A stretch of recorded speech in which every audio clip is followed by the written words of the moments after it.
Okay, yeah, welcome back once again. My name is Victor Digomo here, and um, in our discussion this afternoon, I I have planned to make out time and do this video that has to do with why students don't pass mathematics. A lot of issues are involved. I just finished up with the class I'm doing, and I felt like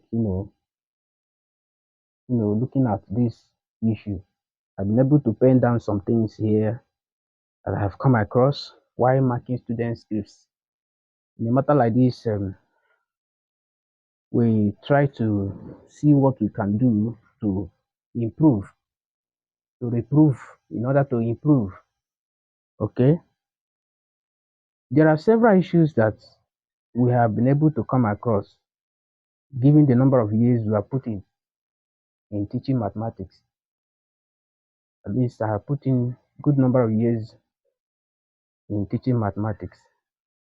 So you realize that there are some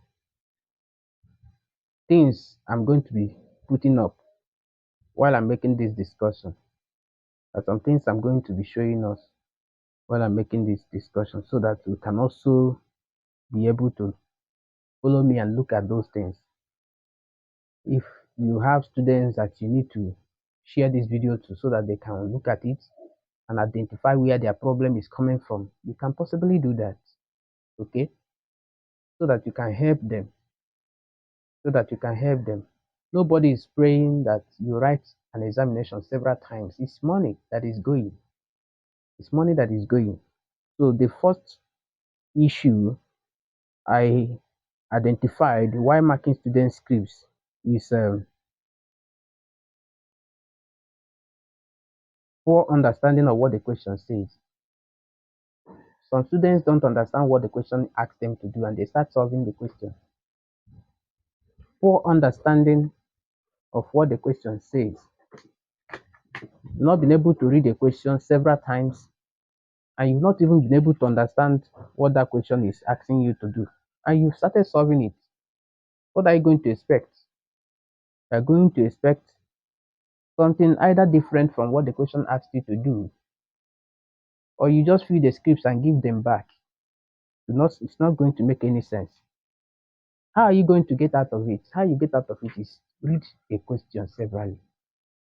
Read the question severally, read it several times so that you can be able to know what that question is asking you to do.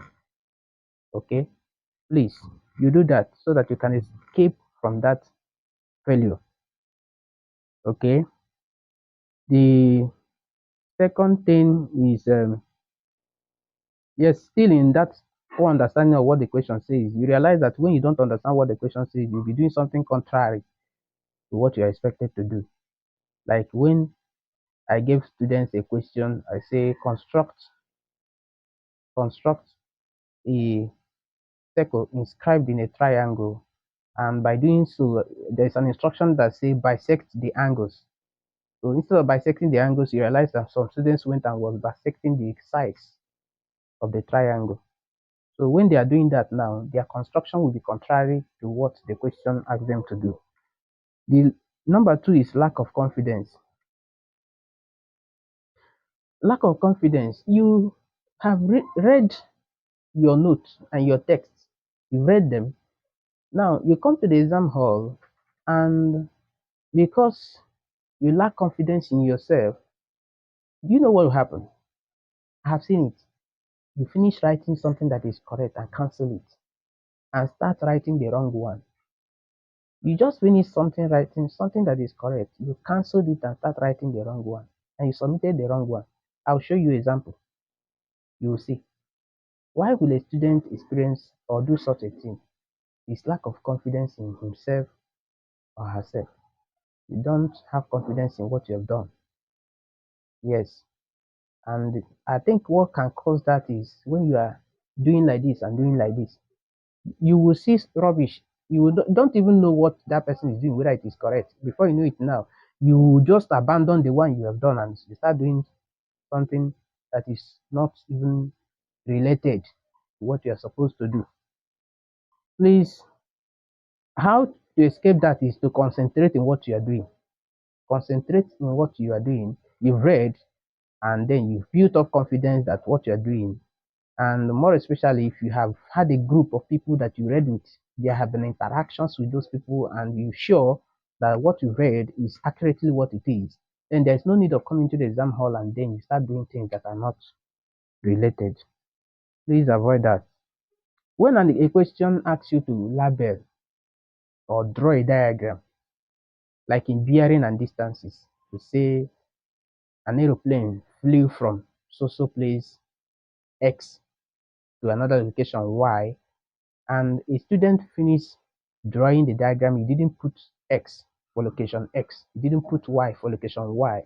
What are you expecting? You want me to mark that thing? Mark that thing that does not have names. How will I be able to identify that this is location Y and this is location X?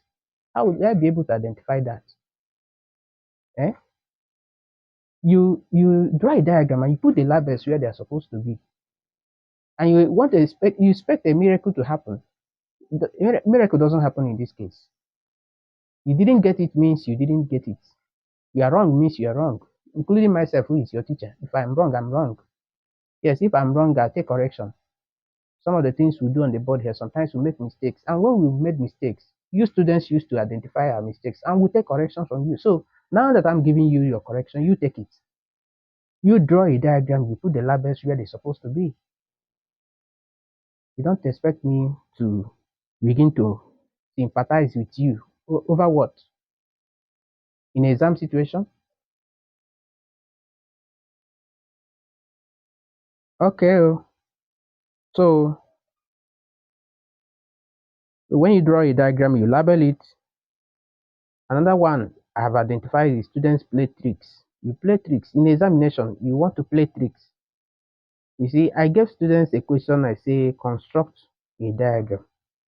Construct um construct a something. Take for instance a parallelogram. Construct a parallelogram. Okay, you are given a measure. You say AB is 10 cm. Then to fast forward it, you try and you just did something and you put 10 cm. Do you know that while marking that, I cannot mark it without taking my ruler and put it to check whether it is that 10 cm I said in the question that it is. If it is not, if I put it and it is reading 8 cm and the question is saying 10 cm and you want me to mark it, mm, it will not happen. No, it will not happen. So playing tricks, you play tricks, you try to play tricks. Do exactly what you are asked to do. Do exactly what you're asked to do. Education, one of the things education helps us is that it helps you, it checks your life, checks your character, helps you to be a disciplined person, helps you to be loyal and responsible, and you don't just believe that you just need to do the right thing. You learn it and form it as a habit. Do the right thing. Do the right thing. You do the right thing. It's important. You do the right thing. Poor diagram, especially in bearing and distances, poor diagram, you begin to squeeze all kinds of things, and expect somebody to mark it. Get a pencil, sharpen it, let the tip be sharp. Get your ruler, make your diagrams to be very neat. Some of students, many students still have issue with handwriting. You want to write WAEC, and somebody cannot just read a sentence in what you've written. You still have handwriting issues. Please try to check your handwriting and learn it before exam time. If there are things, if you cannot flow fast and with good, correct handwriting, while learn it. Learn it, oh, learn it. Please try and learn it. Another thing here is wrong use of formula, and wrong approach. A question requires you to use cosine rule and you're using sine rule. A question requires you to use sine rule and you're using cosine rule. A question requires you, even though I have realized that in some instances, in some questions, the question may require you to use sine rule and you can use cosine rule and still, but it will take time. Why not to know the appropriate one to use? What worse is when it doesn't need cosine rule at all and you're using cosine rule. That is worse. I don't know where you want to arrive at. I don't know what you want to arrive at. Wrong use of formula. Wrong use of formula can cause you to have issues in your exam. And then wrong approach. This is the way this thing is supposed to be, approached. And you're taking another dimension to approach it. Then another one is doing what is unnecessary. Some students do what is not necessary. You know, that's why you have to read. Sit down and read. Read so that you know the shortcuts that you can use and answer your question and go your way. Not you start beating about the bush, saying things that are not necessary, telling stories that are not needed. Do we get that? Please, I am reproving in order to improve. Reproving in order to improve on what you already know or what you don't know. Doing what the question didn't ask you to do is what students engage in. I don't know. Please, as we are mentioning some of these issues and these points, please and please and please try as much as possible to correct them. Okay?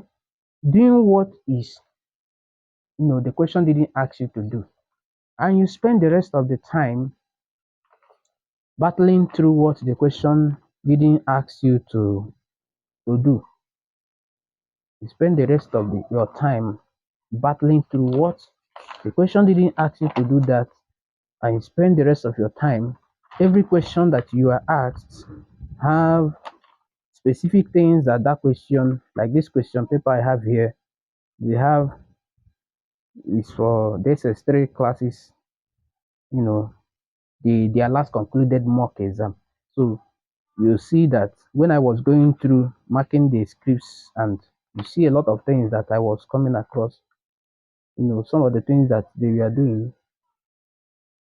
I went back to the class, I sat down with them and discussed it. Those failures, I gave them back their scripts to look at it, and so that they can be able to see those things, all these things I listed here are some of the things I identified inside the answer scripts. And some of the things I saw there, I was noting them down. Some of them that I was presenting as well. Yeah, some of the wrong things that they are doing. And I'm trusting God that as I'm reaching the outside world, the society entirely, that somebody out there can be able to learn this discussion from this discussion and make correction to the necessary things that ought to be corrected. Please, when you do that, all we are pursuing is for us to improve, to have a better, you know, knowledge and appreciate a better way of doing things. And I'm trusting God this video will benefit somebody. All you have to do is to help us share it to someone. Those of us that are not in entertainment world, what we are doing is not entertainment. So sometimes you finish something like this, people may not even bother to look at it or even to share it out there. So, but I know that there are people who look at it under necessity, and if you are whether you're looking at it under necessity or not, please, I plead with you to share it to someone, share it to your friends, send it to somebody who will look at it and learn one thing or the other from it. Share it to your siblings and let them learn what they're supposed to learn and avoid mistakes that are not, necessary for them to make. So please also subscribe to our channel by clicking on the subscription button. Please subscribe to our channel, and I know if you do that, um, it will be of an encouragement to us. We have a lot of things to do. This is a huge project, and if you feel like partnering with us, you can also partner with us. Desire we desire to have a better studio where we can you know embrace the teaching of mathematics in a more practical way, demonstration. Some of these things I'm doing here, I try this as some of the ways I try to bring it home to my students. This thing, you see, these are colored cards. I can use it and teach probability, and I can also use it and teach sets. So I use it with my students. I do a lot of practical demonstrations with my students. So I trust God that if you partner with us, our email is there, which you can send us an email and we'll reach out, connect, and build something huge together. Thank you for being there.